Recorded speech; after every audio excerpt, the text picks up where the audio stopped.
After I did my famous vehicles as Transformers video, I got so many awesome suggestions for more famous pop culture vehicles that I could turn into Transformers if I did another video, which obviously we're here and I'm doing that today. But my favorite suggestion actually came to me from my mom, who watches all my videos but doesn't have a ton of pop culture kind of knowledge, so wouldn't usually have a point of reference for recommending stuff. But she suggested that if I took another crack at this, I should do the Magic School Bus. And I loved that idea. I could just immediately see the thumbnail in my head already. So that prompted me into doing another episode of this today, and of course meant I could take some of the other suggestions that people had put in the comments of the last video. So I'm gonna redesign some more famous vehicles into Transformers, write some backstory for them to fit them into this weird Transformers War for Cybertron alternate reality that I've been building, and hopefully they turn out as well or better than last time, because I really liked the last video, to be honest. I was quite proud of that one. So if you're excited for more famous vehicles as Transformers, hitting the like button always helps with algorithm stuff. You don't have to do it ever, but I really appreciate it. And with that out of the way, let's jump into the very first one, the Ecto one from Ghostbusters. Let's go! We've seen before that amidst the war for Cybertron, there are many bots not involved in the war who have taken advantage of the chaos to commit daring and dangerous crimes. And some will attempt to trick other bots into thinking something supernatural is occurring in an attempt to scare off any who would try to stop them from committing those crimes.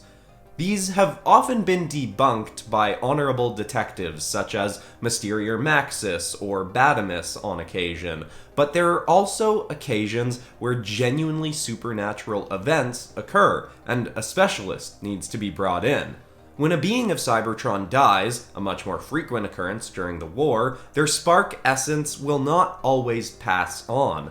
Especially disgruntled or rage-filled beings who don't feel they achieved what they needed to in their life will remain as living proton code floating through space, taking over hosts and machines for short periods of time to try and follow through on their unfinished business. When one of these mechanical spirits is found to be causing strange problems, the bot that many will turn to is Ecto. Ecto is specially skilled and knowledgeable in dealing with these sorts of mysterious anomalies. He can transform both his arms into specialty weapons called proton vacuums. With these, he can absorb the code of deceased Transformers from their victim hosts and disassemble their code to send them to their final resting place. It's a weapon that can't do much to normal Transformers, and as such, Ecto never made for much of a warrior in the raging war. But it has been theorized that if Ecto used both proton vacuums simultaneously and crossed their streams, he could cause untold destruction. For this reason, both Autobots and Decepticons have been silently keeping a close eye on Ecto to see if his allegiances are being swayed to either side of the war. Luckily, or unfortunately, for both sides, Ecto seems most focused on work, studying and dealing with supernatural phenomena. Now, the Ecto one was easily the most time-consuming of the drawings I did for this video, and I really like how it turned out in general, but one thing you'll notice is that the face isn't really distinctly any one character from Ghostbusters. That was something that I was doing in the last video and in this video, trying to make the face of the Transformer represent a character that would drive the vehicle from the original series or movie. That is a lot easier when I'm working with a cartoon character, because I can replicate some of the facial features a little bit easier. I've talked before about how I'm not great at drawing people from real life into my style, like making it look like an actual person. And that's particularly hard when I'm trying to make it look kinda like someone and make them look like a Transformer, because I can't really give them hair or eyebrows or some other distinct features that would help them be recognizable. I've been slowly working in some opportunities to practice that in videos. I really liked how my steampunk Ash Williams turned out the other day in the horror movie characters if they were in other genres video, but he has some pretty distinct features because he's got that raised eyebrow look that he always does. I'm gonna slowly keep working on that. I'll get better at it over time. But anyway, this face ends up looking a little bit generic, but besides that, I really like this one. And it was fun playing around with the story for this one. I like having the base of all these stories being in the war for Cybertron, even though a lot of the characters in this don't really do anything in the War for Cybertron storyline. It's just nice having an anchor point event to kind of work these stories off of and think of, okay, well, what would this character be doing during the war? Would they be helping? Would they be fighting? Or would they be doing their own thing? Makes the writing a little bit easier and obviously helps me connect all the stories together a bit more. But anyway, we're coming down to the end of this one, so I hope y'all like Ecto.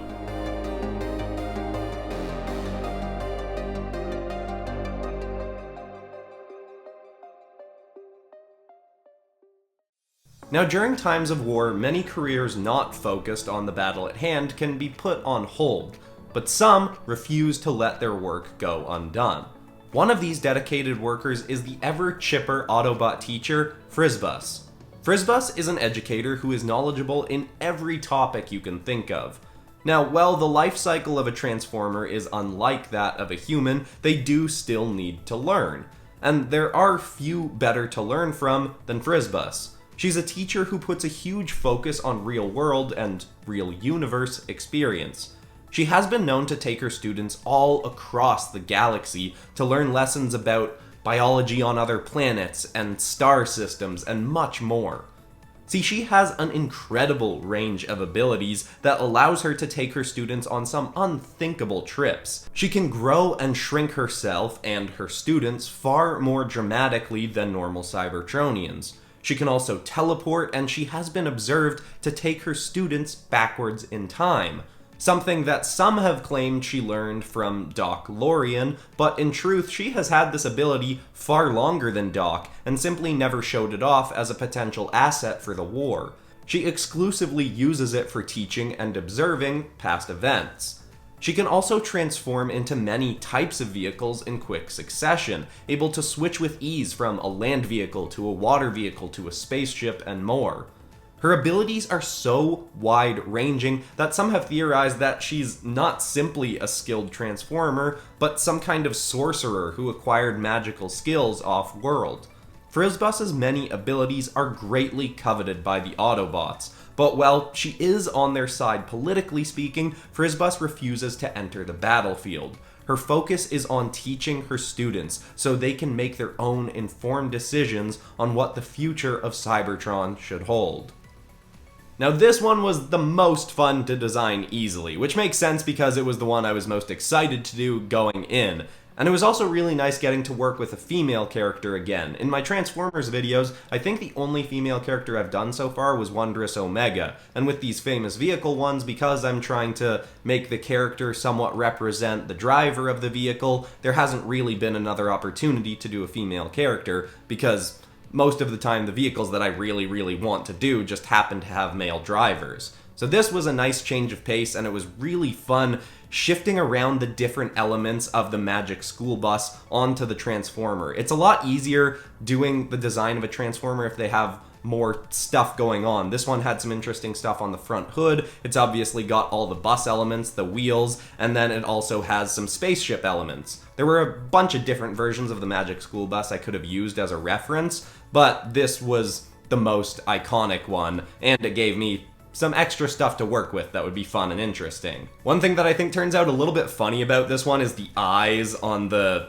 chest of the character / the eyes from the Magic School Bus, because they look a little bit dead-eyed and kind of creepy almost, because the character has two sets of eyes. The ones on the face, I was focusing more on making them look a little bit lively and expressive. The ones on the chest were just supposed to be like there as a design element, but they end up looking a little bit creepy and weird and dead-eyed, and I don't know, I think it's funny. I don't know if it necessarily works super well for the design, but either way, I kind of like it. I really like how the proportions turned out on this one. It's probably my favorite kind of proportions for a Transformer. Well, that's not true. I don't know, there's a lot of fun proportions you can play with when you're designing Transformers, which is probably one of the things that I like about them. I guess this is almost more similar to what I would do for a normal human character sometimes, because I often exaggerate forearms and hands and like calves and lower legs a bit, so I don't know, maybe that's why I like it? I'm not really sure, I'm very happy with this one, and I hope you all like it as well. Here is the final result of our Frizzbus Transformer.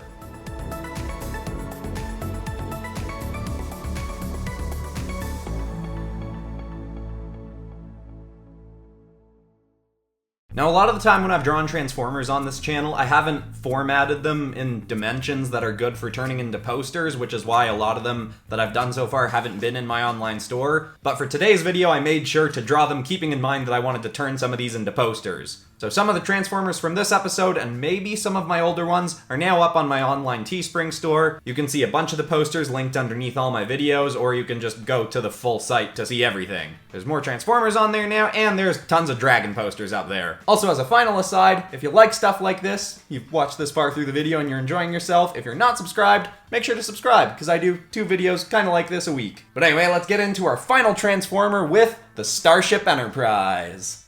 Space, the final frontier. This is where the many adventures of the Cybertronian explorer Starprise occur, boldly going where no bot has gone before.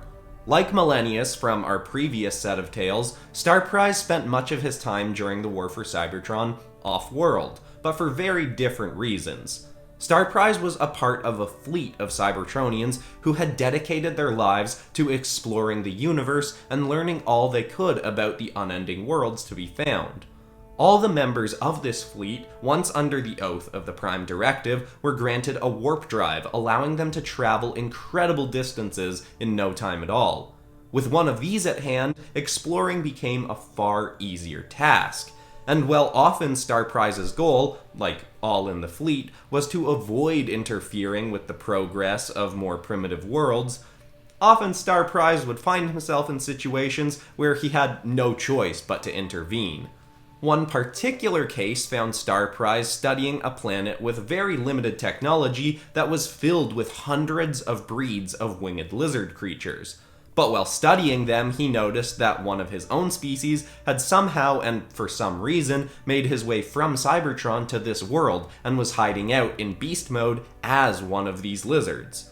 If his robotic form was discovered by the dominant sentient species on this planet, it could change the natural evolution of knowledge and technology that this planet's residents were headed down, directly in conflict with the Prime Directive. This is a case where Starprise managed to talk that Cybertronian into leaving this world, but the missions weren't always so easy. In more dire scenarios, well, Starprise is ultimately a scholar and explorer. He could also fight if need be.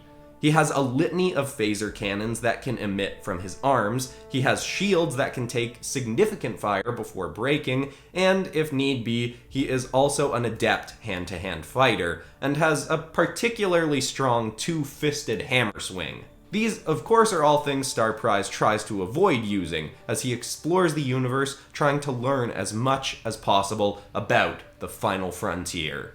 Now this is the one drawing where I disappointed myself a little bit. I still like how it turns out enough, but the complicated part about this one is that there weren't a ton of elements that I felt I could pull from to use to make this distinctly look like a Transformers version of the Starship Enterprise. I mean, this vehicle is by far the biggest of the ones I've used, but because we have to look at it from more of a distance, we see less of the details. And so I couldn't do like a million little details on panels and everything, so it just looks less detailed than some of the other ones when it probably should have been more. I don't know, I hope I explained that well. It was kind of a tricky one. You'll also notice that I made the face look kind of like Spock. And originally I had wanted to make it look kind of like Captain Kirk or William Shatner, but like with the Ecto-1, I went to look at some pictures of William Shatner and he doesn't have a ton of super distinct features that would be easily translated onto a Transformer, whereas Spock definitely did have features like his ears, and he just has a sharper kind of face with more distinct features to pull from. Plus, I kind of wanted this character to be doing the Vulcan salute, so I was like, alright, let's go with looking like Spock, and the character can have traits from a few different members of the crew. Also, anyone who's a huge fan of this channel and has watched a bunch of my other videos, including my Dragons videos, my Venomized Dragon Transformers video, will probably recognize that I just tied this into a whole bunch of my other stories, like my famous Dragons Venomized episode, the story in that I just tied this into, which was also tied into a bunch of other stuff. So basically, I guess I just canonically made my Transformers stories set in the same universe as my Dragon stories. I don't know if I'm gonna regret doing that later on, but you know, I always have fun tying in a bunch of my different stories and universes together, so maybe I'll have to play with that more. Anyway, it's not my favorite of the video, but I hope y'all still like it anyway. Here is our Transformers version of the Starship Enterprise.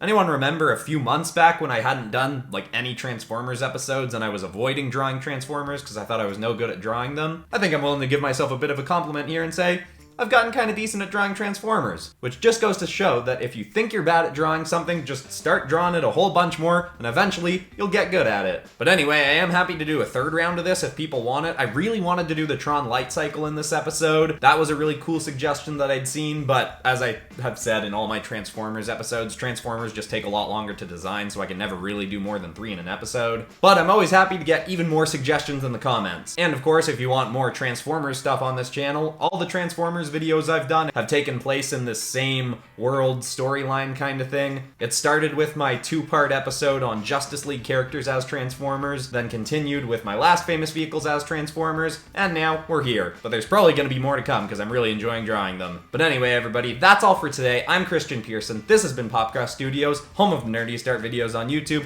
Thank you so much for watching. Hope you enjoyed yourself, and I will see you all in the next video on Monday. Goodbye.